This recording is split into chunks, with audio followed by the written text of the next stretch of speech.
네 분께서 이미 현안 이야기를 하시면서도 이 어려운 경제 문제에 대해서도 충분히 짚어주셨습니다만 글로벌 상황이 상당히 좋지가 않습니다.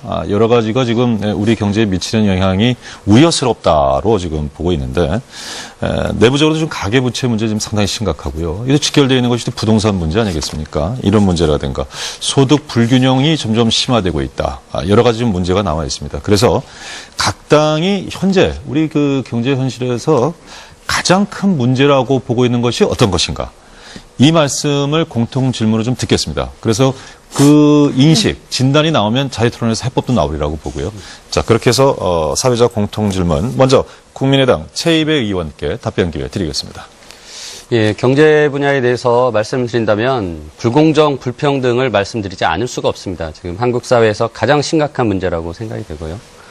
또한 현재 이제 가장 당면한 현안으로서는 오늘 사회자분도 말씀하셨지만 가계부채 문제가 있겠고 두 번째가 이제 구조조정 문제입니다. 우리나라 지금 가계부채가 1200조가 넘었고 비관적으로 보시는 분들은 곧 있으면 1500조까지 넘어올 거라는 그런 말씀을 하십니다. 하지만 또한 이제 그 내용에는 부동산 문제가 같이 연결이 되어 있습니다. 국가 경제의 어떤 밑바탕이 될 수 있는 투자, 그 부분의 가장 중요한 부분이 또 부동산 투자입니다. 그리고 정책 당국자들이 가장 쉽게 힘을 써서 움직여서 경제를 이끌어 가려고 하는 유혹의 대상이 또한 부동산입니다. 따라서 이 부분에 대해서는 보다 장기적인 안목을 가지고 접근을 해야 된다고 생각을 하고요. 그래서 부동산 문제와 가계부채 문제는 좀 더 장기적인 안목으로서 말씀을 드리고 싶고, 두 번째로 이제 구조적 문제는 당면의 현안 과제입니다. 대우조선해양 등 조선업종과 해운업종에 대한 구조조정이 진행되고 있는데, 국민의 혈세가 이미 수조 원이 들어갔고, 앞으로도 수조 원이 들어갈 거라고 지금 정부가 얘기를 하고 있습니다.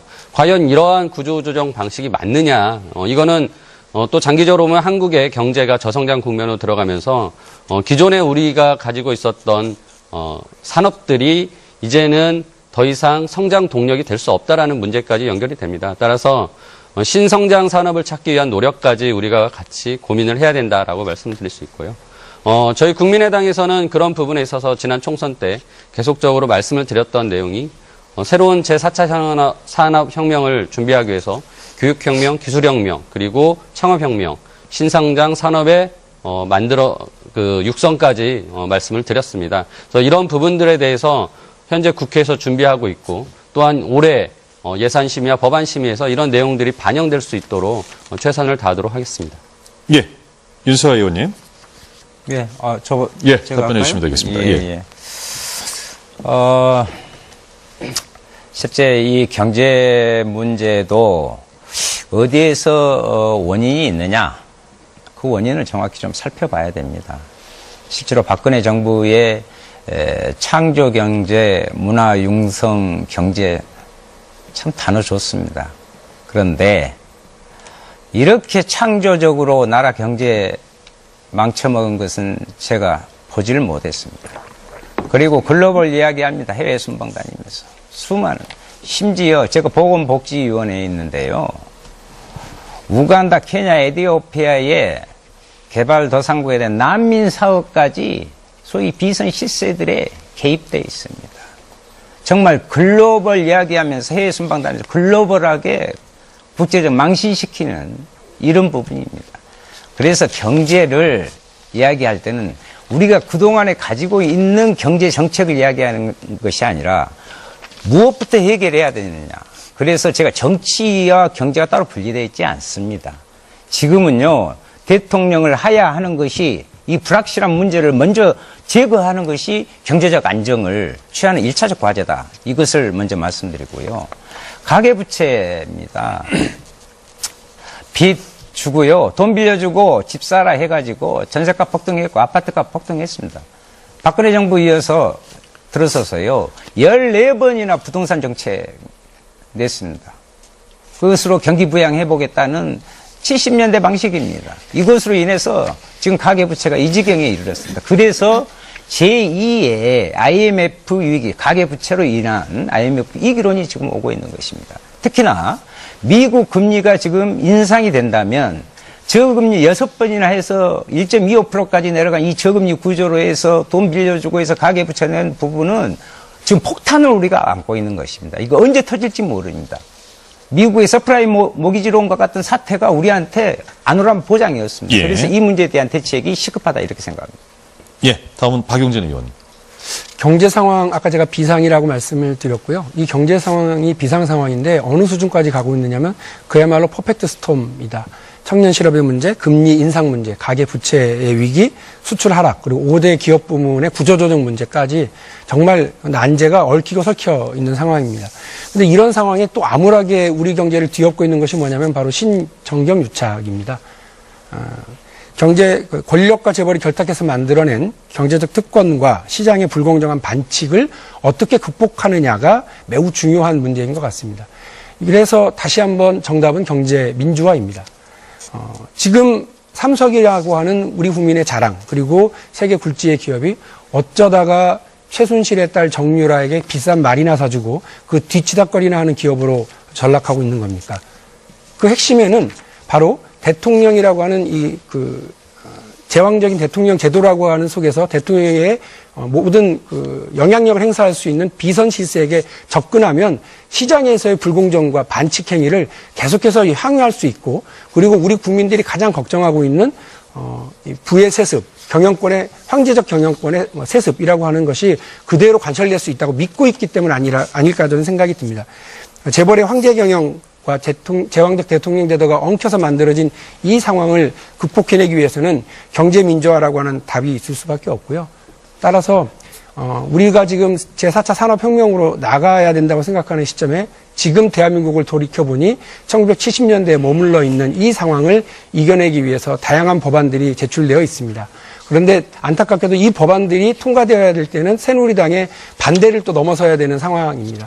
새누리당이 경제민주화를 촉구하고 이야기할 때 대통령도 그렇고 새누리당도 그렇고 이 경제민주화 법안에 대해서 경제에 악영향을 미친다, 현실을 모르고 있는 거다라고 하면서 계속해서 재벌의 편을 들고 재기업의 편을 들고 정경유착을 계속해서 유지하려고 하는 태도를 보였다고 하는 점은 제가 반드시 여기서 지적을 해두고 싶고, 더불어민주당을 비롯한 야당이 협심해서 반드시 경제민주화 관련 법안들을 통과시키고 우리 경제의 새로운 시스템을 도입해 나가는데 앞장서 가도록 노력하겠습니다. 예, 사회적 공통질문에 대한 이제 마지막 답변입니다. 새누리당 최연혜 의원께 기회드리죠. 네.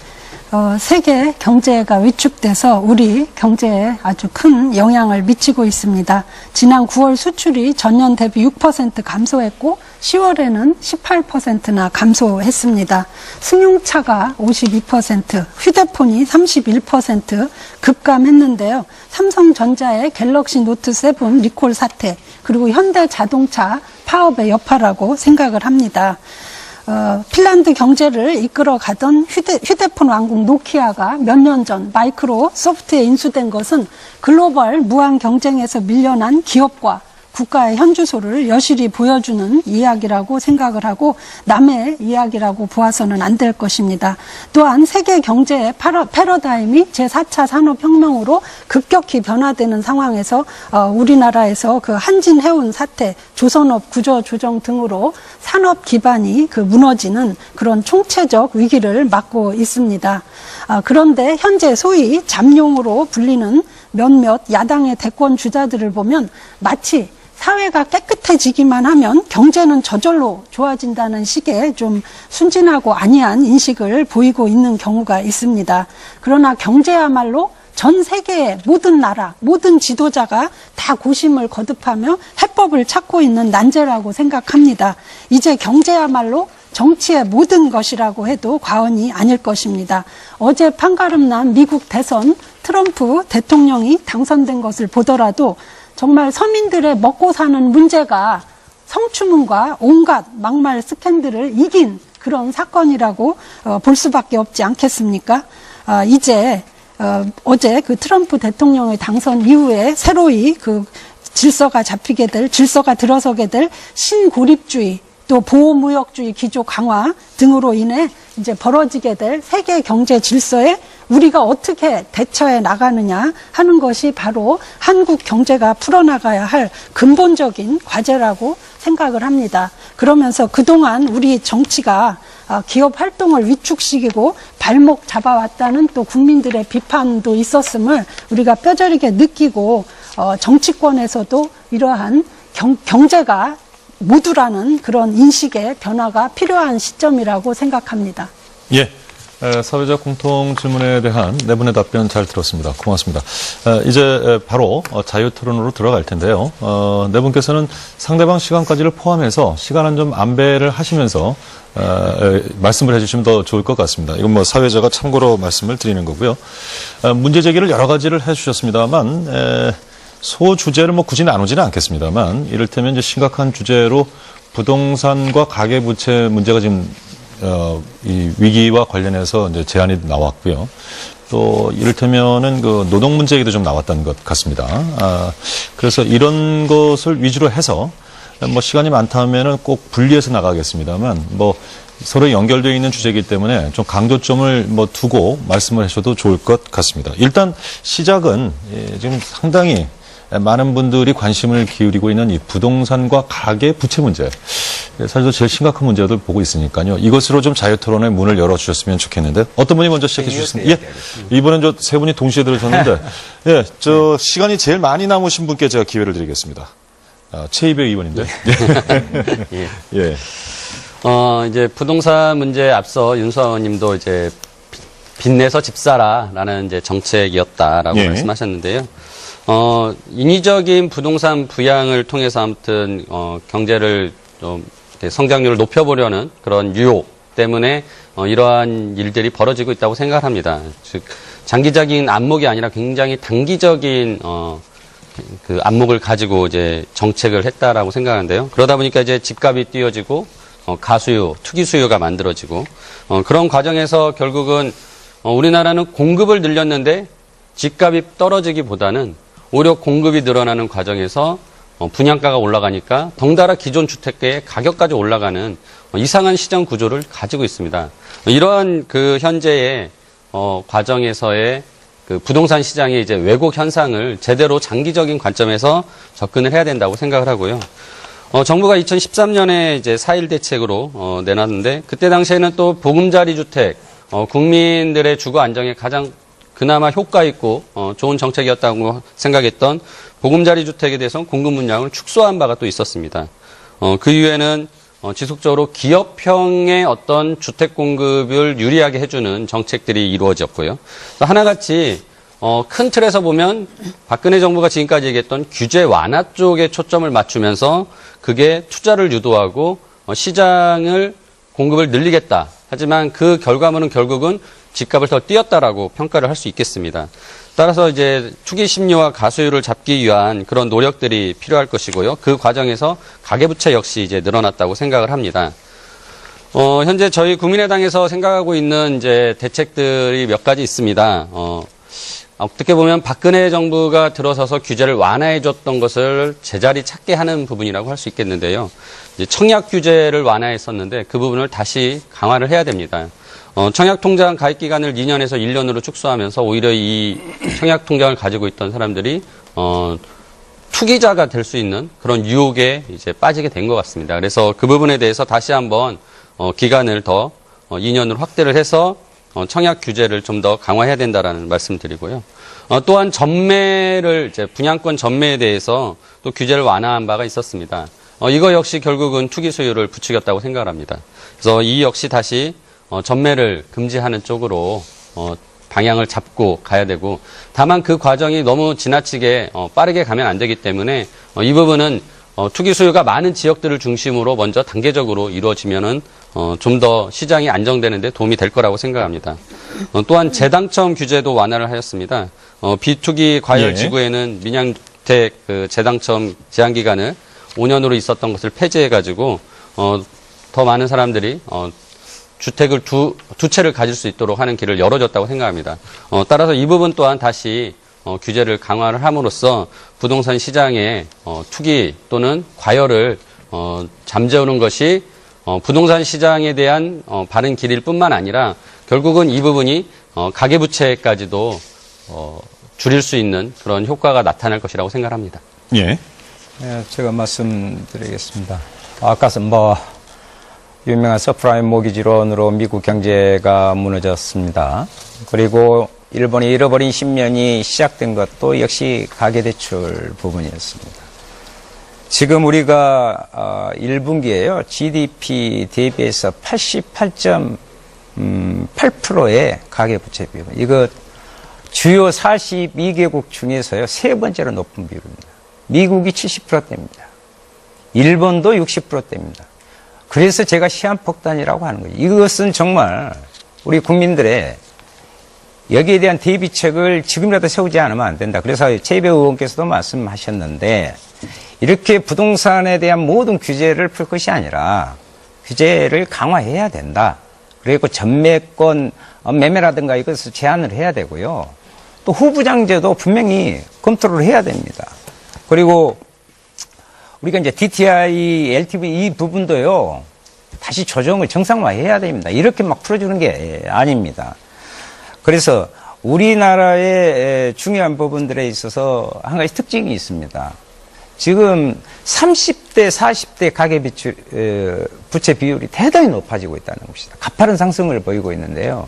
지금 30대의 경우에 10조 원, 전분기 비해서, 이건 뭐 절대액이 아니라 증가분입니다. 10조 원의 가계부채가 상승했습니다. 그 다음에 50대도 문제입니다. 특히 뭐 임금 피크제, 조기 은퇴 이렇게 하면서요. 갈 곳이 없어요. 그래서 자영업을 하게 됩니다. 그러니까 프랜차이즈점하고 또 다시 갈아타고 하면서요. 이 자영업자가 갖고 있는 부채가 돌고 도는 것입니다. 이 가계부채가 어마어마한 수준입니다. 그래서 50대, 60대까지 확대되고 있는 이 부분에 대한 특단의 조처를 강구해야 된다. 이렇게 생각합니다. 예. 방금 윤소아 의원님께서 30대, 40대 가계대출 상당히 급증하고 있다고 걱정하셨는데 제가 바로 그렇습니다. 정부의 잘못된 부동산 정책 때문에 피해를 보고 있는 사람 중에 하나인데요. 아파트 전세에 살고 있습니다. 그런데 2년 만에 무려 전세값이 7천만 원이나 다 올랐습니다. 어쩔 수 없이 은행권으로부터 대출을 받아야 했고 또 이것을 평범한 30, 40대 가장들이 과연 이렇게 2년 만에 7천만 원이라고 하는 돈을 어떻게 구할 수 있을까? 빚 말고는 답이 없죠. 어머니 아버지에게 돈을 어마어마한 돈을 물려받거나 아니면 빚내는 방법밖에 없는 겁니다. 이거는 다 정부가 경기 부양책으로서의 부동산 정책을 쓰고 있었기 때문에 그렇다고 저는 봅니다. 경기 부양책으로서가 아니라 실수요자 중심으로 서민 주거 안정용으로 쓸 수 있는 이런 정책들을 써나가야 한다라고 하는 점을 다시 한번 강조드리고요. 가계부채와 관련해서 역시 마찬가지입니다. 정부는 부동산 가격을 올리고 부동산 경기를 활성화시키면 그로 인해서 소득이 늘어날 거다, 경기가 활성화될 거다. 그러면 가계부채도 위험함이 좀 줄어들 거라고 하는 아주 단순한 생각을 가지고서 이걸 관리를 하기 위해서 접근을 했는데 결과는 이렇게 실패입니다. 가계부채만 더 늘려놨고요. 부동산 경기에는 값만 올랐지 경기 활성화에 전혀 도움이 되고 있지 않다라고 하는 것은 모두가 다 알고 있는 사실입니다. 그래서 가계부채 같은 경우는 전체 총량을 줄여나가는 방식의 정책 전환이 시급히 필요하다는 말씀을 좀 드리겠습니다. 또 하나는 성과연봉제와 관련된 것인데요. 어느 나라도 노사 간에 자율적으로 결정해야 되는 임금 체계에 대해서 정부가 지침을 내리고 정부가 일방적으로 강행하는 경우는 없습니다.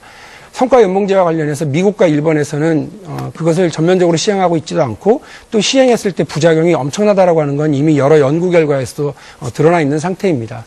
대한민국 박근혜 정부가 저성과자의 퇴출 그리고 성과연봉제라고 하는 방식으로 노사가 자율적으로 합의할 수 있도록 해놓은 근로기준법 94조를 어겨가면서 불법적인 행위를 저지르고 있기 때문에 산업 현장이 불안해지고 노사 간의 갈등이 커지고 있는 것 아니겠습니까? 저성과자로 치자면야 박근혜 정부처럼 성과가 없는 저성과자가 어디 있습니까? 퇴출 대상은 박근혜 정부이거나 박근혜 정부의 경제팀이지 우리 노동자들에게 일방적으로 이런 정부 지침을 강요해서는 안 된다고 저는 생각합니다. 지금 저희가 부동산과 가계대책 문제를 시작으로 해서 이야기를 하다가 이제 성과 연봉제 얘기까지 나왔는데 지금 최은혜 의원님께서 시간이 많이 남아서 이제 발언을 하시게 되겠습니다만 일단 부동산과 가계대책과 관련된 부분을 좀 짚어주시고 그다음에 성과 연봉제가 가든지 그것은 또 여러분들에게 맡기도록 하겠습니다. 일단 발언 시작해 주시죠. 네. 가계 부채가 좀 최근에 이렇게 증가하고 있다는 것은 정말 저희도 아주 주목해야 될 그런 상황이고 면밀히 지켜보면서 모니터링하고 관리해야 될 상황이다. 이렇게 보고 있습니다. 그리고 여러 의원님들께서 지적해 주신 대로 이렇게 가계 부채가 증가하는 배경에는 그 부동산 시장, 그 부동산 대책과 관련이 없지 않습니다. 그 글로벌 금융 위기 이후에 부동산 시장이 장기적으로 그 침체 국면에 빠지면서 사실 다 기억하실 겁니다. 하우스 푸어, 또 렌탈 푸어라는 신조어가 생길 만큼 그 서민들의 그 주거 여건이 악화되고 여러 가지 이제 문제가 생기다 보니까 이렇게 이제 규제 완화를 했고, 그래서 지금 최근에 부동산 시장이 약간의 정상화되는 그런 상황에 있다는 말씀을 드리고요. 그래서 이 가계 부채가 이렇게 양적으로 증가함에도 불구하고 그 내용을 좀 들여다보면 질적으로는 상당히 이렇게 관리되고 있다는 그런 모습을 보이고 있습니다. 다시 말해서 지금 증가되는 가계부채의 약 절반 정도가 소위 말하는 아파트 분양 시에 받는 집단 대출로 이루어지고 있기 때문에 상당히 그래도 관리가 가능하다 이렇게 보고 있고, 또 이 대출의 성격이 옛날에는 과거 일시 상환 위주로 이렇게 되어 있었다면 지금은 분할 상환 그리고 또 고정금리 형태로 이렇게 바뀌어 있어서 대출 관행이 이렇게 이제 정착이 되면서 비교적 안정적으로 관리되고 있다고 이렇게 판단을 하고 있고요. 실제로 가계 대출 연체율이라든지 BIS 비율이라든지 또 상환 능력 평가를 해보면 상환 능력이 양호한 것으로 보여지는 가구도 또 70%가 되는 이런 상황이라서 저희도 굉장히 이것을 면밀하게 보면서 또 걱정을 하면서 보고는 있지만 그래도 우리가 관리 가능한 범위에 아직은 있다 이렇게 이제 보는 입장이고요. 그래서 이제 예를 들면 LTV나 DTI 등을 좀 도로 강화해야 한다 하는 주장을 하시고 다른 여러 가지 대책도 말씀을 하셨는데 물론 아주 저희가 귀담아 듣고 참조해야 될 만한 좋은 대책도 있다고 생각을 하고 검토를 하겠습니다만, 예를 들면 LTV나 DTI 같은 것을 다시 강화를 하게 되면 이로 인해서 제1금융권에서 대출을 받지 못하는 그런 서민들이 발생을 해가지고 이분들이 어쩔 수 없이 제2금융권에서 이제 대출을 받다 보면 오히려 이자 부담이 올라가는 이런 상황이 벌어질 수도 있다. 이런 이제 정말 여러 가지 파급 효과와 연관 관계를 좀 더 면밀히 살펴보면서 그런 미세 조정을 해야 된다고 생각을 하고요. 예. 이제 가장 중요한 것은 결국은 실수요자의 그런 주택 거래와 매매는 저희가 적극 지원을 하고 해서 부동산이 경기가 또 너무 냉각되면 안 되지 않습니까? 그래서 이렇게 하되 투기 수요, 과열된 지구에 대해서는 맞춤형 대책을 하는 것이 맞는 방향이다 이렇게 생각을 합니다. 오늘 주신 여러 말씀들은 저도 더 공부도 하고 또 이미 제가 제안하신 거 많이 본 적이 있는데 더 연구를 해서 하여튼 정부와 긴밀히 함께 논의해 나가도록 하겠습니다. 예. 지금 최영래 의원님 말씀하신 거 들으니까 최근에 발표한 이제 정부 대책을 그대로 이제 다시 한번 설명을 해주신 것 같은데요. 하지만은 부동산과 가계 대출 문제, 부채 문제가 굉장히 심각하다라는 인식에 대해서 조금 제가 놀랐습니다. 그러니까 지금 규제가 완화돼서 부동산 시장이 오히려 관리 가능한 수준이다라고 하고 빚을 조금 늘어났지만 오히려 이제 LTI, DTV를 줄이면은 오히려 잘못돼서 이제 빚을 줄이기 위해서 제2금융권으로 간다거나 부채 부담이 늘어난다는데 결국 그 말을 거꾸로 얘기하면 어느 정도 빚을 계속 유지하라는 식의 이제 말씀으로 지금 들리는데요. 제가 보기에는 굉장히 부동산 시장과 가계부채 문제에 대해서 좀 정부하고 새누리당 여전히 안이한 생각을 가지고 있다는 생각을 합니다. 그래서 특히나 이제 가계부채 문제에 대해서 말씀을 드리면은 이게 부동산 관련 대출도 굉장히 많이 늘어났지만 중요한 거는 신용대출도 엄청나게 늘어나고 있다는 것입니다.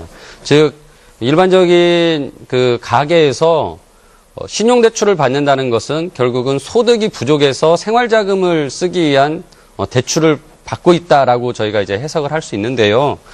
지금 이 부분에 대해서는 어떠한 대책도 내놓고 있지 않습니다. 그러니까 부동산 관련된 대출 부분에 있어서도 지금 뭐 DTI나 이런 부분에 대해서도 굉장히 미온적인 그런 입장을 보이는 것뿐만 아니라 신용대출에 대해서는 전혀 대책이 없다라는 문제점이 한번 말씀을 드리고요. 따라서 결국 이제 신용대출에 대한 문제점은 가계 소득을 늘려줘야 되는 아주 근본적인 처방이 필요합니다. 그래서 그 가계 소득을 늘리기 위해서 결국 할 수 있는 것은 우리가 이제 총선 때도 많이 얘기했지만 최저임금을 올려가야 된다는 그런 여러 진보 진영의 얘기도 있었고요.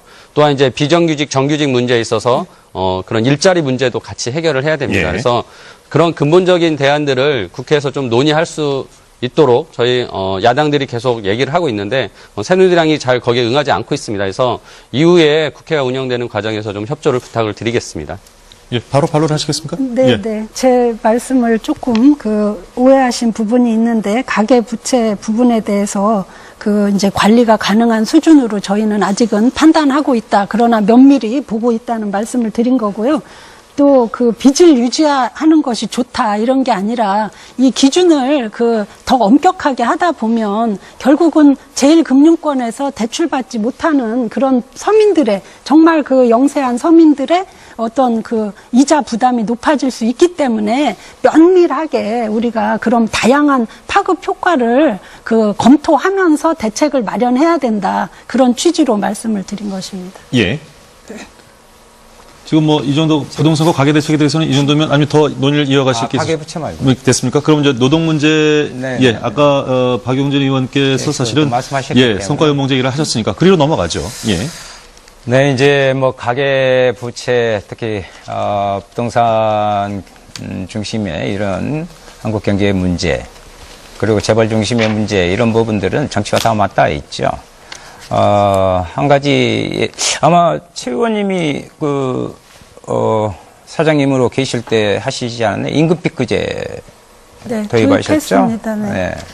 공공기관에 임금피크제 하고요. 대기업에도 인센티브 주고 한다면서 임금피크제 명목을 가장 삼은 것이 청년들의 일자리 창출이었습니다. 그런데요, 임금피크제 이후로 청년 일자리요 13.8% 줄어들었습니다. 임금피크제 공공기관 도입하라고 해가지고 은퇴연령하고 임금 잘라냈습니다. 그래가지고 거기에 청년 우리 자녀들 일자리 만든다고 했습니다. 이래서는 안 됩니다. 아까 박영진 의원께서도 지적했는데 지금 이번 성과 연봉제 그 문제 때문에 철도 파업이 45일째 이어지고 있습니다. 그래서 우리 최은혜 의원님께 좀 자주 중재 좀 해가지고요. 좀 빨리 좀 해결 좀 해주십사 하는 것을 말씀드리고 싶고 이 성과 연봉제는 그 과정이요. 제가 쭉 다녀봤습니다. 이사회를 불법 탈법을 하고 있습니다. 기재부의 일개 행정 지침, 고용노동부의 지침이 어떻게 상위법을 그러니까 이것은 반헌법적 행위인 겁니다. 대통령이 헌법을 유린하듯이 우리 노동자들의 부분을 성과 연봉제라는 듣도 보지도 못한 완전히 임금 체계를 바꾸는 것을 노조와 동의도 없이 노동자의 다수 동의도 없이 이렇게 진행하고 있는 것입니다. 이것 때문에 고용이 불안하고요. 이 고용이 불안하면 밑에의 실물 경제 이 부분이 축소되게 돼 있습니다. 그러니까 전반적으로 내수 경제가 살아날 수가 없는 것입니다. 내수 경제는요, 냉정하게 말씀드리면 노동자의 호주머니에 돈이 들어왔을 때 실제로 내수 경제는 살아가는 것입니다. 그리고 정경유착 하는데 저는 정경유착이 아니라 정경밀착을 뛰어넘어서 정경일체형이 아닌가 이렇게 생각합니다. 왜냐하면요, 실제로 복합 쇼핑몰의 문제라든가 이런 부분들이 K스포츠, 미르재단에 그렇게 재벌들이 갖다 준 저는 대가와 그 요구에 의해서 재벌 위주의 경제가 계속되고 있다. 그러니까 중소상이 다 죽고 있습니다. 또 하나 말씀드리고 싶습니다. 공공기관에 성과 연봉제를 도입한다는 것 발상 자체를 대단히 저는 반국민적이라고 생각합니다. 이것은 철도, 병원, 공단, 이런 가스공사 이런 모든 공공기관은요 국민의 안전과 생활에 밀접히 되어 있는데 그 부분에 대해서 아무 개념도 없이 반헌법적인 발상으로 밀어붙이는 것을 즉각 중단해야 된다 이렇게 생각을 합니다. 네, 박 의원님. 제가 아까 지금 우리 경제의 가장 큰 문제 중에 하나가 정경유착이라고 말씀드렸고 해법으로 경제 민주화가 있다라고 말씀을 드렸습니다. 최현혜 의원님은 아직 수사 중인 사안이다라고만 말씀하셨습니다만 어쨌든 검찰 수사 과정에서 대통령이 재벌 총수들을 독대한 정황이 관련자들의 진술 혹은 증거 자료를 통해서 나오고 있다라고 하는 겁니다. 근데 이 중에요. 어떤 재벌 총수가 있느냐면 검찰이 총력을 기울여서 수사했던 롯데그룹의 총수 신동빈 회장을 대통령이 독대했다고 하는 의혹도 있습니다. 이 의혹이 사실이라면요. 국민 여러분 정말 기가 막힐 노릇인 겁니다. 검찰은 범죄 행위를 뒤지기 위해서 열심히 수사를 하고요. 대통령은 그 해당 당사자를 따로 만나서 쑥떡공론을 서로 나눴다고 하는 겁니다. 이게 도대체 말이나 되는 겁니까? 그리고 그 자리에서 재벌은 민원을 제기하고 대통령과 그 측근들은 재벌로부터 삥뜯기를 통해서 미르와 K스포츠 그리고 자신들의 부를 축적해 나갔다고 하는 거 아닙니까? 이런 어처구니 없는 과정을 우리 국민들이 지켜봐야 되는 상황입니다. 이런 상황에서 아무리 청년들이 열심히 일을 하고 아무리 중소기업이 노력을 해서 4차 산업혁명에 앞장서서 신기술을 만들면 뭐합니까? 재벌이 그 기술을 다 탈취해 가버리는데요. 이런 상황에서 아무리 노력하면 뭐하겠습니까? 재벌들이 온갖 반칙과 특권을 동원해서 우리 경제를 억누르는 상태로 갈 수밖에 없는데요. 아까도 말씀드렸습니다만 세계 최고의 기업으로 알고 있었던 삼성전자가 국민들의 그런 기대와 응원은 뒤로 한 채 정유라의 말이나 사주고 그 말에 뒤치다거리나 하고 있는 이런 상황은 비극 그 자체라고 저는 생각을 합니다. 성과연봉제에 대해서 제가 잠깐 말씀드렸습니다만 이 성과연봉제 역시 대기업과 그 재계의 오래된 수건 사업 중에 하나입니다. 이런 민원을 받아들이는 과정에서 정부 정책으로 탈바꿈하고 또 거기에서 재벌로부터 별도의 돈을 받는 방식으로 서로 주고받기를 했었다고 한다면 성과연봉제 자체도 문제가 있습니다만 그 도입 과정에도 여러 의혹이 있고 문제점이 있기 때문에 이 부분에 대해서 정부가 일방적인 강행은 중지하는 것이 맞다고 저는 생각을 합니다. 예. 네. 예, 최 의원님 들을까요? 네. 다시 한번 잠깐 의혹 제기하신 부분에 대해서 말씀드리면 검찰 수사를 지켜보는 게 옳다고 생각하고요. 얼마 전에 그런 의혹에 대해서 롯데 신동빈 회장이 자기는 만난 적이 없다 이렇게 언론에 밝힌 기사를 제가 읽은 적이 있다는 말씀을 드리고요. 성과연봉제 그 도입에 대해서 좀 말씀드리겠습니다. 이 성과연봉제 도입은 세계 경제와 국가 경제라는 큰 틀에서 좀 보셔야 된다고 생각합니다. 지금 세계 경제의 그 패러다임이 바뀌고 있고 세계 각국의 경쟁 질서가 완전히 그 새로운 틀로 다시 변화하는 그런 중대한 변혁기에 있습니다. 그래서 이러한 글로벌 경쟁 하에서는 모든 나라와 모든 기업들이 어떻게 하면 그런 그 생산성을 높이고 효율성을 높이는가 하는데 굉장히 올인을 하고 있는 상황이고요. 이러한 과정에서 노동 생산성의 그 향상이 아주 중요한 또 요인이 되고 있다는 말씀을 드립니다. 그래서 특히 우리나라의 경우에는 그 세계 경제 포럼, 다보스 포럼을 운영하는 세계 경제 포럼에서 그 국가 경쟁력 평가를 한 지표를 좀 보면은요, 전체적으로는 27위쯤 했는데, 우리나라의 노동시장의 효율성 또는 임금 결정의 유연성, 노사 간 협력, 고용 및 해고 관행 등 노동 관련 지표들은 거의 그 100위권을 넘는 최하위권을 이렇게 기록하고 있음을 볼 수가 있습니다. 그래서 공기업을 비롯한 공공기관의 직원들은 사실 우리나라에서 가장 좋은 일자리를 가지고 있는 분들이라고 이렇게 생각됩니다. 임금 근로자 중에서 상당히 그 상위 그룹에 속해 있고 또 고용 안정성도 굉장히 그 높은 그런 이제 보장을 받는 분들이기 때문에 이런 분야에서 성과 연봉제를 도입을 해서 정말 더 열심히 하고 더 잘하는 사람에게 조금 더 보상을 해준다는 이런 그 그래서 생산성을 높인다는 이러한 성과 연봉제에 좀 국가적인 차원에서도 이렇게 함께 하는 것이 저는 맞다고 생각을 하고요. 의원님들 일부는 그렇지 않다고 하시지만 이 노동 생산성을 향상시키는 것은 세계적인 트렌드고 그에 따라서 가장 중요한 것이 직무급이나 성과급을 도입하는 그런 트렌드가 많이 있습니다. 그래서 예를 들면 연공 서열제가 가장 많이 시행된 나라가 우리나라와 일본이었는데 일본도 잃어버린 지난 예. 20년이라는 그런 동안에 임금 체계를 많이 개편을 해서 연공 서열제가 상당히 희석돼 있는 그런 상황임을 말씀을 드립니다. 우리가 그 공공기관 근로자들 보고 철밥통이라는 말을 이제 많이 하고 있는데요. 정말 이렇게 좀 생산성을 높일 수 있는 성과 연봉제 같은 것을 도입을 해서 우리나라의 그런 노동 형태의 그런 개혁에 좀 앞장서 주셨으면 하는 바람을 가지고 있습니다. 예. 최현혜 의원님 말씀 들으니까 여전히 그 독선과 일방적 소통에 대한 느낌이 굉장히 강합니다. 누누이 지금 두 분이 말씀하셨지만 저 다른 야당 의원님들이 이 성과 연봉제 도입은 기본적으로 노사가 합의를 해야 되는 일입니다. 그러니까 자신의 급여 체계가 바뀌는 것에 대해서 같이 협상을 해서 거기에 대해서 결과물을 얻어야 되지 일방적으로 정부가 이렇게 하라라는 지침을 주고 그것에 따라서 경영진들이 불법적이고 탈법적인 이 사회를 통해서 결정을 하고 따라간다는 것은 전혀 민주적이지가 않습니다. 제가 그 임금 피크제를 이제 공공기관들이 이제 도입을 했는데요. 그 327개의 공공기관이 임금 피크제를 도입했습니다. 앞서 윤소아 의원님 말씀하셨다시피 그때 임금 피크제 도입했던 가장 큰 그 목표가 청년 채용을 늘리기 위해서 임금 피크제 도입한다라고 했습니다.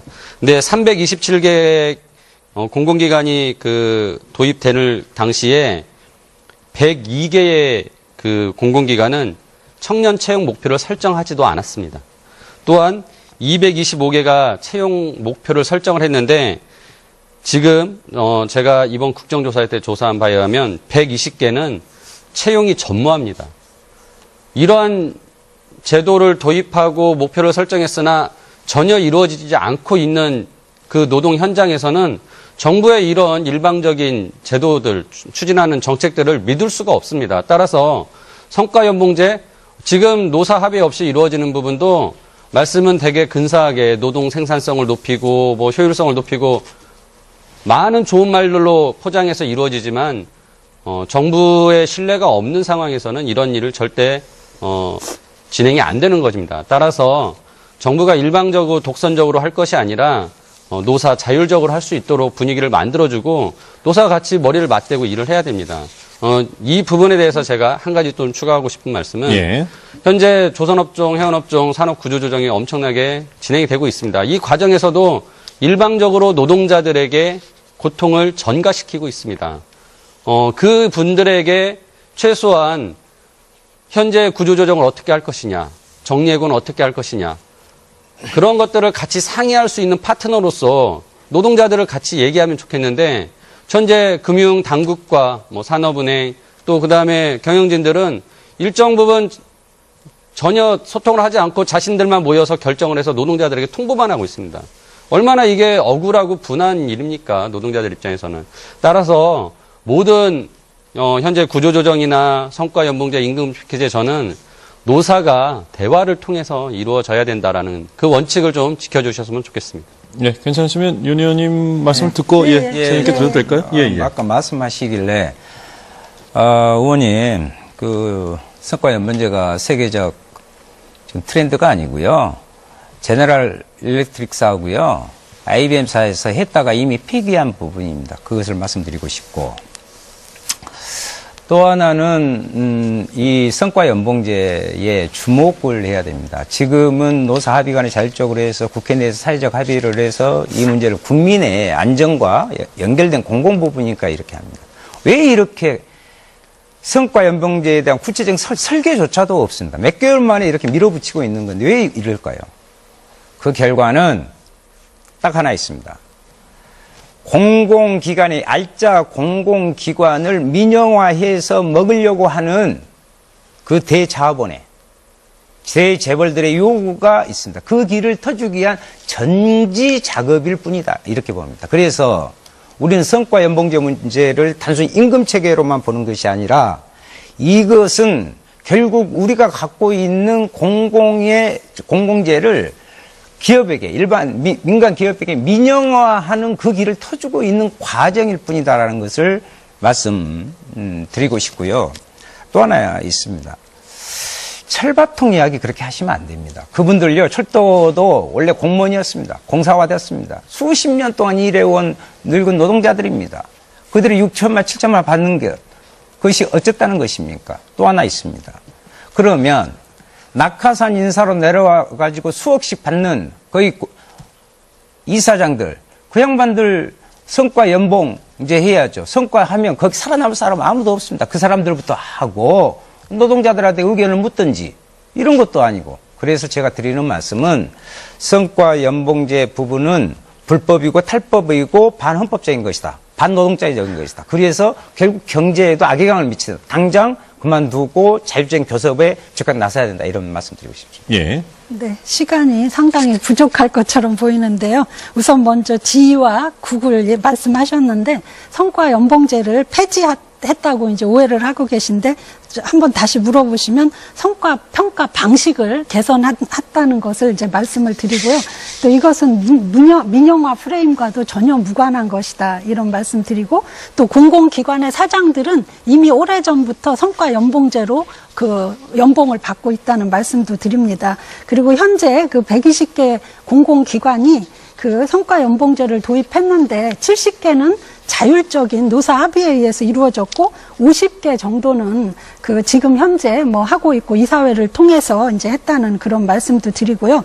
또 2년 그 저희가 정년 연장을 작년에 다 했습니다. 그 공공기관들에 대해서 이렇게 2년 정년 연장을 하면서 임금 피크제를 도입을 하면서 그 청년 채용에 대한 우리가 그 인원수나 뭐 그 채용 규모를 다 그 이렇게 공지를 한 상황에서 그 청년 채용이 이루어지고 있고요.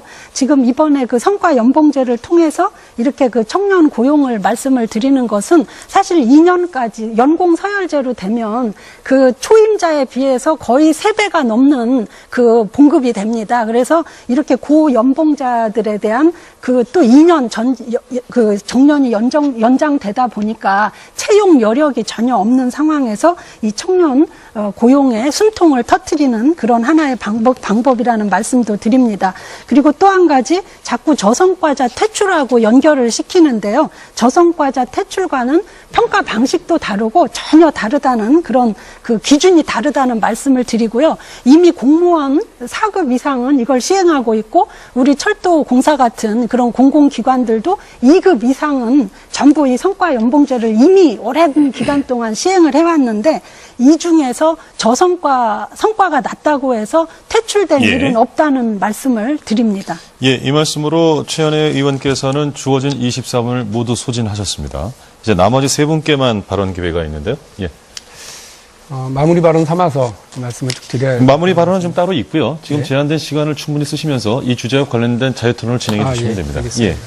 제가 모두에도 말씀을 드렸습니다만 지금 대한민국 경제의 가장 커다란 문제점은 반칙과 특권입니다. 이 반칙과 특권을 가장 잘 향유하고 있는 세력은 재벌 대기업들입니다. 이미 확인되고 있습니다만 이런 재벌 대기업이 권력과 결탁해서 온갖 반칙을 계속해서 확대 재생산해내고 있는 상황이라는 걸 우리가 볼 수 있지 않습니까? 재밌는 것은요, 이 제왕적 대통령제도 문제고 또 황제 경영도 문제입니다만 제왕적 대통령제는 그래도 국민들이 선출이라도 합니다.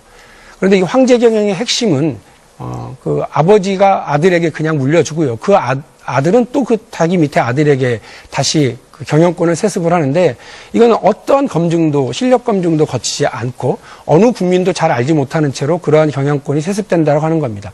만일에 경제 대통령이라고 할 만한 대재벌의 대기업의 경영권을 능력도 없고 아무런 실력이 검증되지 않은 사람이 가져갔을 때 대기업 중심의 경제 구조를 가지고 있는 대한민국 경제는 치명적인 상황에 노출될 수밖에 없는 겁니다. 근데 이러한 상황이 오히려 좋다. 대기업을 잘 보호해야 된다라고 이야기하는 일부 기득권 측의 이런 생각과 주장은 반드시 이번에 바뀌어야 된다고 생각합니다. 경제 민주화라고 하는 측면은 바로 그런 점에서 제기가 되는 거고요. 경제 민주화의 또 큰 한 축이 바로 노동자들입니다. 노동자들의 목소리를 제대로 그 경영에 반영하지 못하고 노동자들의 임금 체계와 근로 조건을 결정하는 데 있어서 이들의 목소리를 배제하고 일방주의식으로 밀어붙이게 된다고 한다면 어떻게 산업 현장이 협력적으로 갈 수가 있겠습니까? 어떻게 노동 생산성이 더 늘어날 수가 있겠습니까? 현 정부가 재벌의 목소리와 민원에만 귀를 기울이고 대기업의 이야기만 정책에 반영하게 됐을 때 산업 현장은 조용할 날이 없을 거고요. 노동자들을 일방적으로 귀족노도로 몰아붙여 가서는 안 된다고 생각합니다. 우리 기업, 우리 경제에 큰 부담을 주고 있는 대우조선해양의 경우만 하더라도 정부 권력에 빌붙어 있는 사람들이 낙하산으로 내려와서 그들이 일방적으로 경영하고 운영하다가 이렇게 엉망이 돼서 국가 경제에 어마어마한 부담을 주고 있는 것 아니겠습니까? 저는 경제민주화의 핵심 고리들을 이번 국회에서 반드시 실현시켜내서 우리 경제에 많은 부담을 주고 있는 재벌 대기업 중심으로 한 이런 경제 시스템을 바꿔 나가는데 노력하겠습니다. 야당 의원들 그리고 경제민주화를 이뤄내려고 하는 많은 의원들의 노력도 필사적입니다만 이거를 막기 위한 재계와 정경련의 노력도 역시 필사적입니다. 그리고 거기에 동조하는 새누리당의 노력도 필사적입니다. 이 필사적인 양측의 경쟁과 경합을 국민 여러분들이 눈 부릅뜨고 지켜봐 주셔야만 할 것 같습니다. 예, 지금 최이배 의원과 윤수아 의원이 공통적으로 38초씩 남겨두고 있는데 뭐 관련해서 한 말씀씩 더 하시고 정리할까? 예, 마무리 발언 따로 있습니다. 예, 그럼 제가 먼저. 예. 앞서 우리 박용진 의원님께서 경제민주화 계속 말씀하셨는데요. 예. 제가 지난 약 20년간 재벌개혁과 경제민주화를 위해서 일해왔던 사람으로서 이번 국회에서 굉장히 많은 법안들을 처리하려고 노력 중입니다. 그래서 적극적인 새누리당의 협조를 다시 한번 요청을 드리고요. 아까 전에 하나 말씀드렸던 그 내용 중에 이제 최저임금에 대한 부분이 있었는데, 이 부분도 우리가 올해 너무 최저임금이 적게 올라갔습니다. 따라서 앞으로 이 최저임금을 올리려는 노력 역시 경제민주화 차원에서 같이 진행이 될 것이고, 이거는 예. 가계부채 해결 문제도 도움이 될 것이다 라고 마무리하겠습니다. 예, 이렇게 해서 최 의원께서도 주은 시간을 다 소진하셨고요. 이제 윤수아 의원의 말씀 듣겠습니다. 예, 최 의원께서 노동자 과보 이야기 하시는데요. 우리 노동자들의 평균 근속 연수가요, 지금 전체적으로 비정규직까지 포함해서 5.6년입니다. 근속 연수를 이야기하는 것입니다. 그만큼 우리는 고용 불안에 시달리고 있습니다. 청년들은 길거리로 내몰리고 있습니다. 그래서 이 노동의 문제를 해결하지 않으면 우리의 한국 경제의 앞날은 없다는 것입니다. 그것이 가장 밑돌이라고 생각하기 때문에 말씀드리는 겁니다. 그리고 노동과 이러한 부분들이 또 걸려있는 게 있습니다. 예. 저희들은 노동 문제만 아니라 경제 문제 전반을 이야기하기 때문에 조금 더 쓰겠습니다, 제가. 아니요, 지금 여기까지 이제 주어진 시간을 다 쓰셨고요. 마무리 발언에서 그러면 포함해서 하셔야 될 것 같습니다. 공정성을 위해서 약속된 시간이 있으니까요. 다 세 분이 쓰셨고 박용준 의원이 15초가 남았는데 쓰시겠습니까? 네. 예, 말씀하시죠. 성과에 따라서 연봉을 주겠다고 한다면 이 정부의 연봉은 얼마여야 합니까? 성과를 가지고 퇴출을 하겠다고 한다면 박근혜 정부야말로 가장 첫 번째 퇴출 대상이라고 생각합니다. 예. 자, 이렇게 해서, 두 번째 주제에 대해서도, 사회적 공통질문에 대한 답변과 자유토론을 진행했습니다. 아마, 이 상황에서, 오늘 다뤘던 그 주요 의제들은 실은 좀 충분히 다루기에는 턱없이 부족한 시간이었기 때문에 많은 좀 아쉬움들이 남으셨으리라고 생각이 듭니다. 그래서 오늘 그 전체 어떤 주제와 관련해서 강조하고 싶은 부분이라든가 아니면 당의 입장을 밝힐 부분이라든가 하시고 싶은 말씀을 마무리 발언에 담아서 하실 수 있는 기회를 드리려고 합니다. 마무리 발언 지금 저희가 드릴 수 있는 시간이 공평하게 1분 30초씩 드릴 수 있을 것 같습니다. 1분 30초 내에 말씀을 해 주시면 되겠습니다. 이번에는 정의당의 윤수아 의원부터 발언 기회를 드리겠습니다. 예, 방금 말씀드리려다가 시간상 못 드렸는데요. 농촌 문제 있습니다. 박근혜 대통령이 80kg 한가마에 21만 원 주겠다는 공약을 내세워서 당선됐습니다. 지금요, 80kg 쌀 한가마니에 12만 원대로 떨어졌습니다. 농민들 아우성입니다. 이 문제 대책 내놓아야 합니다. 그리고요, 남북관계에 있어서 개성공단 폐쇄 부분으로 해서 강대강 구도로 가고 또한 거기에 중소기업들 다 죽고 있습니다. 이것은 국내 경제에도 미치는 영향입니다. 그리고 실제 우리의 쌀 문제나 이런 부분 해결하는데도 북에 보내자. 그래서 저는 그 특별 결의안까지 지금 한 40여 명의 동의를 받아서 해놓은 상황입니다. 강대강으로 전쟁 분위기를 만드는 게 아니라 실제로 서로 협력하고 화해하는 분위기를 만드는 것이 그 한중간의 경제적 두 재료가 있다. 개성공단의 문제와 쌀이라는 부분이 있다는 것을 말씀드리고 싶습니다. 마지막으로 그러려면 박근혜 대통령에게 그걸 기대할 수 있느냐, 현 정부에 기대할 수 있느냐, 전혀 그렇지 않다. 저는 이렇게 생각합니다. 그렇기 때문에 국민들이 이미 판단했습니다. 대통령은 국민들에 의해서 이미 유고 상태입니다. 그러면 정말 진정으로 나라의 경제와 정치의 정상적인 부분을 생각한다면 대통령은 하야해야 되고 즉각 하야 선언을 해야 됩니다. 거기에 따라서 정의당이 주장하는 것처럼 내년 봄 조기 대선을 위한 과도내각 수립이 돼야 된다. 예. 이 말씀을 드리고 싶습니다. 예, 다음은 계속해서 더불어민주당 박용진 의원의 마무리 발언 듣겠습니다. 국민 여러분, 오늘 더불어민주당의 이야기에 귀 기울여주셔서 감사합니다. 제가 첫 번째 질의응답 때 말씀을 드렸던 말씀을 다시 드리고 싶습니다. 국민 여러분, 지금 행복하십니까? 살림살이는 좀 나아지셨습니까? 우리의 대한민국 민주주의는 오늘 안녕한 겁니까? 우리 아이들에게, 우리 젊은이들에게 이 사회는 공정한 기회를 보장하고 있는 겁니까? 왜 정윤회와 최순실의 딸인 정유라와 우리 아이들의 기회는 서로 다르게 주어지고 있는 겁니까? 이제는 엄마 아빠가 돈뿐만이 아니라 대통령 백에 가까운 어마어마한 연줄을 가지고 있지 않으면 우리 아이에게 기회는 영원히 주어지지 않는 그런 사회가 되고 만 겁니까? 세상은 바뀌어야 됩니다. 세상을 바꾸어야 합니다. 지금 대통령과 여당이 세상을 바꾸기는커녕 세상을 더 힘들게 하고 짓눌러 가고 있습니다. 우리 아이들의 공평한 기회를 박탈해 가고 있습니다. 그렇기 때문에 더불어민주당은 오는 12일 국민 여러분들의 함성을 한 대로 모으는 일에 함께하고자 합니다. 정치권의 중구난방이 도대체 무슨 의미가 있겠습니까?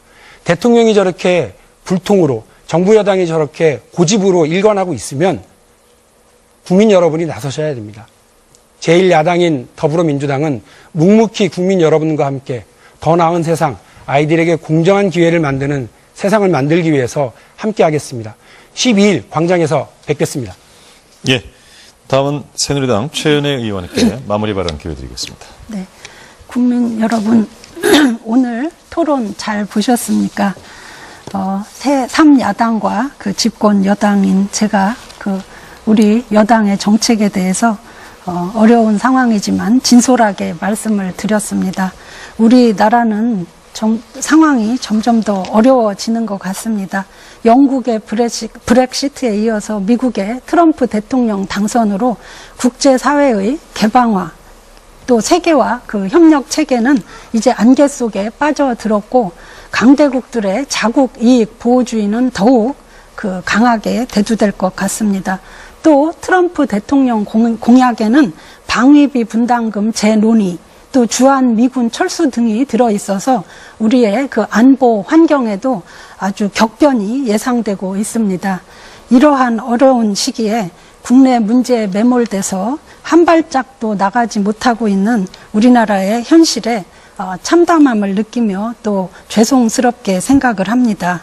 하루속히 여야가 함께 중지를 모아 현 전국의 혼란을 슬기롭게 해결하고 국가의 밝은 내일을 만들어 나가도록 최선을 다하겠습니다. 저희 새누리당은 혼신의 힘을 다해서 오로지 국민의 뜻을 따라 국가와 국민을 위한 정당으로 거듭나겠습니다.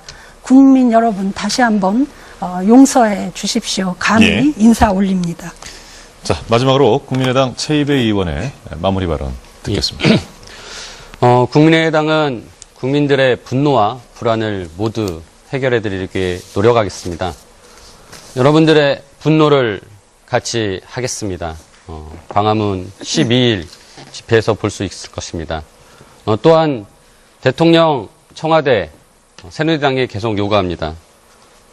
대통령은 탈당을 하시고 영수회담을 추진하시고 정권을 이양하는 합의총리를 세우시고 중립내각을 만들고 검찰 수사와 별도 특검을 받으시고 우병우, 최순실과 관련된 인적 청산을 하시고 최순실 일가가 불법적으로 얻은 재산들을 환수하는 그런 노력들을 하셔야 합니다.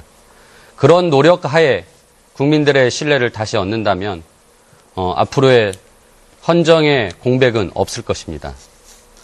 두 번째로 국민들의 불안을 저희들이 해결하기 위해서 열심히 일하겠습니다. 현재 예결산 논의, 입법과제, 특히나 민생과 관련된 가계부채 문제, 그다음에 구조조정 문제, 또한 성과연봉제 오늘 논의한 내용들 국회에서 열심히 논의하고 있습니다. 이런 것들이 성과가 날 수 있도록 새누리당의 협조를 다시 한번 요청드리며 국민의당이 주도적으로 이번 문제를 민생을 챙기기 위해서 일할 것을 다시 한번 다짐합니다. 감사합니다. 예, 네 분 수고 많이 하셨습니다. 고맙습니다. 네 분의 마무리 발언을 끝으로 오늘 토론회는 이제 다 정리가 된 것 같습니다. 글쎄요, 각 당을 대표해서 나오신 네 분의 토론자께서 각 당의 입장과 또 전국에 대한 해법, 또 수습 방안, 그리고 경제의 어떤 위기를 타개할 수 있는 방안까지를 논의를 해주셨는데, 많은 국민 여러분들께서 각 정당별 입장에 대해서 충분히 숙지할 수 있는 그런 좋은 기회가 됐으리라고 생각이 듭니다. 난국 앞에 여야가 따로 있을 수 없을 테고, 이번 토론을 통해서 또 하나 좋은 뜻을 모을 수 있는 기회가 되기를 사회자로서 개인적으로 기대해 보겠습니다. 이상으로 중앙선거방송토론위원회가 주관하는 2016년도 제2차 정당정책 토론회는 모두 마치도록 하겠습니다. 네 분께서 이미 현안 이야기를 하시면서도 이 어려운 경제 문제에 대해서도 충분히 짚어주셨습니다만, 글로벌 상황이 상당히 좋지가 않습니다. 여러 가지가 지금 우리 경제에 미치는 영향이 우려스럽다로 지금 보고 있는데, 내부적으로 좀 가계부채 문제 좀 상당히 심각하고요. 이도 직결되어 있는 것이 부동산 문제 아니겠습니까? 이런 문제라든가 소득 불균형이 점점 심화되고 있다. 여러 가지 좀 문제가 나와 있습니다. 그래서 각 당이 현재 우리 그 경제 현실에서 가장 큰 문제라고 보고 있는 것이 어떤 것인가? 이 말씀을 공통 질문으로 좀 듣겠습니다. 그래서 그 인식, 진단이 나오면 자유토론에서 해법도 나오리라고 보고요. 자, 그렇게 해서 사회자 공통 질문, 먼저 국민의당 최이배 의원께 답변 기회 드리겠습니다. 예, 경제 분야에 대해서 말씀드린다면 불공정, 불평등을 말씀드리지 않을 수가 없습니다. 지금 한국 사회에서 가장 심각한 문제라고 생각이 되고요. 또한 현재 이제 가장 당면한 현안으로서는 오늘 사회자분도 말씀하셨지만 가계부채 문제가 있겠고, 두 번째가 이제 구조조정 문제입니다. 우리나라 지금 가계부채가 1200조가 넘었고, 비관적으로 보시는 분들은 곧 있으면 1500조까지 넘어올 거라는 그런 말씀을 하십니다. 하지만, 또한 이제 그 내용에는, 부동산 문제가 같이 연결이 되어 있습니다. 국가 경제의 어떤 밑바탕이 될 수 있는 투자, 그 부분의 가장 중요한 부분이 또 부동산 투자입니다. 그리고 정책 당국자들이 가장 쉽게 힘을 써서 움직여서 경제를 이끌어 가려고 하는 유혹의 대상이 또한 부동산입니다. 따라서 이 부분에 대해서는 보다 장기적인 안목을 가지고 접근을 해야 된다고 생각을 하고요. 그래서 부동산 문제와 가계부채 문제는 좀 더 장기적인 안목으로서 말씀을 드리고 싶고, 두 번째로 이제 구조적 문제는 당면의 현안 과제입니다. 대우조선해양 등 조선업종과 해운업종에 대한 구조조정이 진행되고 있는데, 국민의 혈세가 이미 수조 원이 들어갔고 앞으로도 수조 원이 들어갈 거라고 지금 정부가 얘기를 하고 있습니다. 과연 이러한 구조조정 방식이 맞느냐? 이거는 또 장기적으로 보면 한국의 경제가 저성장 국면으로 들어가면서 기존에 우리가 가지고 있었던 산업들이 이제 해야 될 때는 새누리당의 반대를 또 넘어서야 되는 상황입니다. 새누리당이 경제민주화를 촉구하고 이야기할 때 대통령도 그렇고 새누리당도 그렇고 이 경제민주화 법안에 대해서 경제에 악영향을 미친다. 현실을 모르고 있는 거다라고 하면서 계속해서 재벌의 편을 들고 재기업의 편을 들고 정경유착을 계속해서 유지하려고 하는 태도를 보였다고 하는 점은 제가 반드시 여기서 지적을 해두고 싶고, 더불어민주당을 비롯한 야당이 협심해서 반드시 경제민주화 관련 법안들을 통과시키고 우리 경제의 새로운 시스템을 도입해 나가는데 앞장서 가도록 노력하겠습니다. 예, 사회자 공통 질문에 대한 이제 마지막 답변입니다. 새누리당 최연혜 의원께 기회드리죠. 세계 경제가 위축돼서 우리 경제에 아주 큰 영향을 미치고 있습니다. 지난 9월 수출이 전년 대비 6% 감소했고 10월에는 18%나 감소했습니다.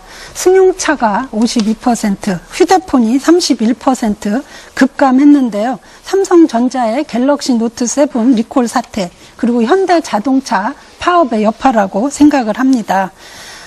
핀란드 경제를 이끌어가던 휴대폰 왕국 노키아가 몇 년 전 마이크로소프트에 인수된 것은 글로벌 무한 경쟁에서 밀려난 기업과 국가의 현주소를 여실히 보여주는 이야기라고 생각을 하고 남의 이야기라고 보아서는 안 될 것입니다. 또한 세계 경제의 패러다임이 제4차 산업혁명으로 급격히 변화되는 상황에서 우리나라에서 그 한진해운 사태, 조선업 구조 조정 등으로 산업 기반이 무너지는 그런 총체적 위기를 맞고 있습니다. 그런데 현재 소위 잠룡으로 불리는 몇몇 야당의 대권 주자들을 보면 마치 사회가 깨끗해지기만 하면 경제는 저절로 좋아진다는 식의 좀 순진하고 안이한 인식을 보이고 있는 경우가 있습니다. 그러나 경제야말로 전 세계의 모든 나라, 모든 지도자가 다 고심을 거듭하며 해법을 찾고 있는 난제라고 생각합니다. 이제 경제야말로 정치의 모든 것이라고 해도 과언이 아닐 것입니다. 어제 판가름난 미국 대선 트럼프 대통령이 당선된 것을 보더라도 정말 서민들의 먹고 사는 문제가 성추문과 온갖 막말 스캔들을 이긴 그런 사건이라고 볼 수밖에 없지 않겠습니까? 이제 어제 그 트럼프 대통령의 당선 이후에 새로이 그 질서가 들어서게 될 신고립주의 또 보호무역주의 기조 강화 등으로 인해 이제 벌어지게 될 세계 경제 질서에 우리가 어떻게 대처해 나가느냐 하는 것이 바로 한국 경제가 풀어나가야 할 근본적인 과제라고 생각을 합니다. 그러면서 그동안 우리 정치가 기업 활동을 위축시키고 발목 잡아왔다는 또 국민들의 비판도 있었음을 우리가 뼈저리게 느끼고 정치권에서도 이러한 경제가 모두라는 그런 인식의 변화가 필요한 시점이라고 생각합니다. 예. 사회적 공통 질문에 대한 네 분의 답변 잘 들었습니다. 고맙습니다. 이제 바로 자유 토론으로 들어갈 텐데요. 네 분께서는 상대방 시간까지를 포함해서 시간은 좀 안배를 하시면서 말씀을 해주시면 더 좋을 것 같습니다. 이건 뭐 사회자가 참고로 말씀을 드리는 거고요. 문제 제기를 여러 가지를 해주셨습니다만 소주제를 뭐 굳이 나누지는 않겠습니다만 이를테면 이제 심각한 주제로 부동산과 가계부채 문제가 지금 이 위기와 관련해서 이제 제안이 나왔고요. 또 이를테면은 그 노동 문제 얘기도 좀 나왔던 것 같습니다. 그래서 이런 것을 위주로 해서 뭐 시간이 많다면은 꼭 분리해서 나가겠습니다만 뭐 서로 연결되어 있는 주제이기 때문에 좀 강조점을 뭐 두고 말씀을 하셔도 좋을 것 같습니다. 일단 시작은 지금 상당히 많은 분들이 관심을 기울이고 있는 이 부동산과 가계 부채 문제. 사실 제일 심각한 문제들 보고 있으니까요. 이것으로 좀 자유토론의 문을 열어주셨으면 좋겠는데 어떤 분이 먼저 시작해 주셨습니다. 예.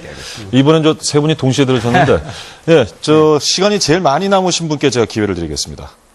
최이배 의원인데. 예. 예.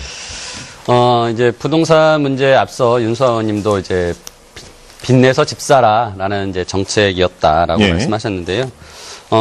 인위적인 부동산 부양을 통해서 아무튼 경제를 좀 이렇게 성장률을 높여보려는 그런 유혹 때문에 이러한 일들이 벌어지고 있다고 생각합니다. 70년대 방식입니다. 이것으로 인해서 지금 가계부채가 이 지경에 이르렀습니다. 그래서 제2의 IMF 위기, 가계부채로 인한 IMF 위기론이 지금 오고 있는 것입니다. 특히나 미국 금리가 지금 인상이 된다면 저금리 6번이나 해서 1.25%까지 내려간 이 저금리 구조로 해서 돈 빌려주고 해서 가계부채 낸 부분은 지금 폭탄을 우리가 안고 있는 것입니다. 이거 언제 터질지 모릅니다.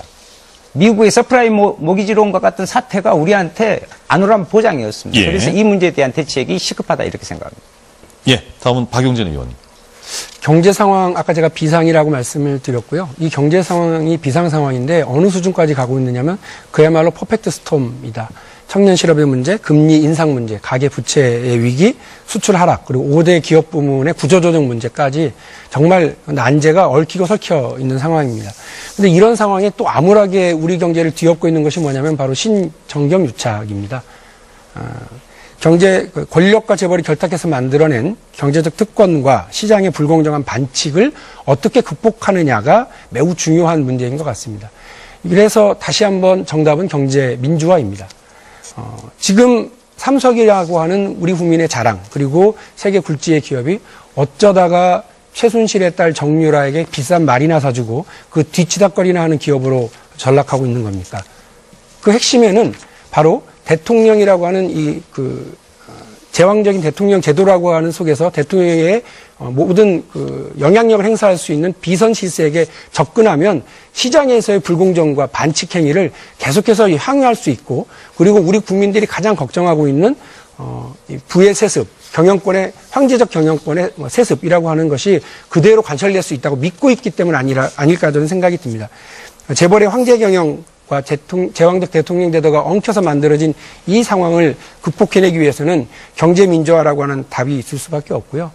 따라서 우리가 지금 제4차 산업혁명으로 나가야 된다고 생각하는 시점에 지금 대한민국을 돌이켜보니 1970년대에 머물러 있는 이 상황을 이겨내기 위해서 다양한 법안들이 제출되어 있습니다.